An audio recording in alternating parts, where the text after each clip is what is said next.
Klein wrote, as a daily watcher, I'm a huge fan of all your work. My question has to do with movies that left you speechless.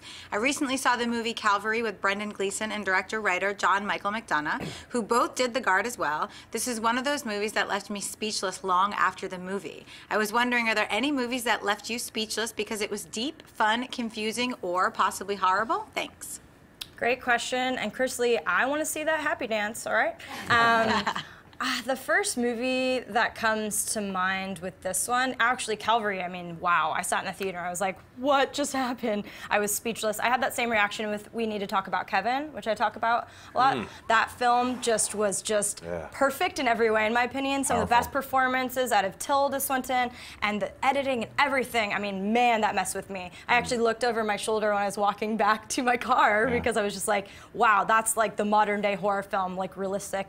Seven had that effect on me as well, when I was just like, oh, and that's art to me. I mean, Tusk had that effect on me as well. Even if it rubs you the wrong way and it's really dark and disturbing, if you're just paralyzed for a minute, that is art to me. I kind of had that same effect with Prisoners as well, because it was so intense, not to the level of the other ones I just mentioned, but it was just so gripping the entire film. I feel like I was holding my breath for 2 hours, and then when it finally happened, I was like, you know, release. So yeah, I love films like that. Did you stay around for the after credits part of Prisoners? No. Like, remember he was doing the whistle? Yeah. I'm just kidding, there's no after. Oh, God, you got me excited. Harry comes out. It's like, what? I was gonna say 12 Years a Slave. Oh yeah. Like shell shocked me. I like yeah. movies like that are emotionally to rock me to the core. I would even say, like, I remember back when I was a little kid, Brazil and Blue Velvet had that Blue similar. Velvet, Both those for came out in the sure. same year, and they just. I remember just sitting in the theater, lights were up, people were like sweeping up the popcorn. I was like, what did I just see? Yeah, You know? exactly. So. Chris? It's interesting that you brought up Prisoners, because that was my favorite movie of 2013. Loved it. The same director, whose name I will not attempt to pronounce, made a Denis film. Villeneuve. Thank you. Yes. Yeah. He made a film this year called Enemy. Yes. And So good. Most confusing movie I've ever seen in my life. And I sat for 2 months thinking about it, literally 2 months, and then I made this video called Enemy Explained. I was like, here's what I think it's about. And What's the spider? women. Oh, really? Oh. I like it. Yeah, it's she backs away in fear of getting squashed by him because he's about to cheat on her.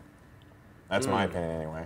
Nailed. And it's funny because if you go back and look at some of the director, he does some interviews where he kind of gives like little hints, and he gives little hints out, and it's really about men's fear of women and fear of commitment. And that movie just floored me. Me too. Not only did the ending scare me from what I was looking at, which I don't want to spoil for anyone, which I kind of And because you were about to get married at the time? Well, that too. I was like, Could I be two people? Will this work? I don't know whose clothes these are, you know? Psychological issues. No, Enemy floored me in every way. It was amazing. I think that it's a very underrated movie, and if you guys haven't seen it, definitely check it out. I think it's one of the better indie films this year. Completely agree. I saw Nightcrawler at TIFF. Oh, so jealous. Which is in, like, Whiplash and Nightcrawler are my two favorite movies of the year. Nothing comes close. Once again, guys, those aren't out yet, so normal people like us can't see that. I'm here to tell you about, so I can build your excitement, all right? I know, I can't wait to see But it. I got in a Jake Gyllenhaal kick again, and I rewatched Enemy on the plane, and I was so tired, but I stayed up because, again, it just holds you the entire length of the movie. Zodiac. It is so intense. Zodiac's a good one, too. That guy is an actor, man. Yeah. He's picking great stuff. Well, the quietest I've ever seen a theater afterwards was 12 Years a Slave. Oh, just yeah. Everyone just shuffled out, super somber. That was a fantastic film. I definitely agree with you about Enemy.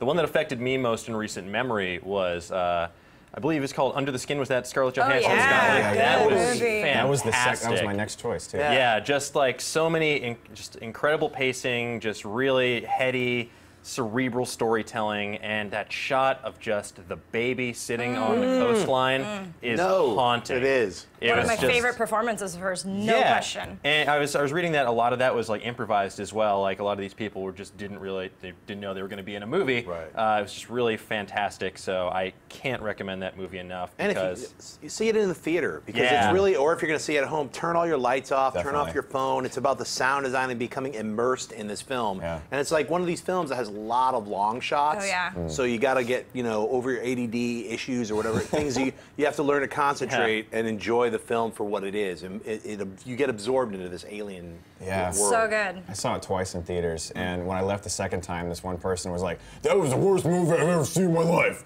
And I was like, "Why?" And he was like, "I didn't understand anything. She was naked the whole time," and it was horrible. But I sat there and I talked to him about it. Scarlet naked, that sucks. Yeah, I'm complaining about that. I know. I was like, I don't really understand you. But we talked about the movie, and by the end of our conversation, he was like, "That actually wasn't that bad." Yeah, Like, right? it completely turned him around because people, like you said, they're not used to looking at a movie and actually examining it. Yeah, making you think about it. Hey everyone, if you liked this video, click that thumbs up button and make sure to subscribe to our AMC Movie News YouTube channel. It's free and helps you stay up to date with all the latest movie news, as well as our daily AMC movie talk show.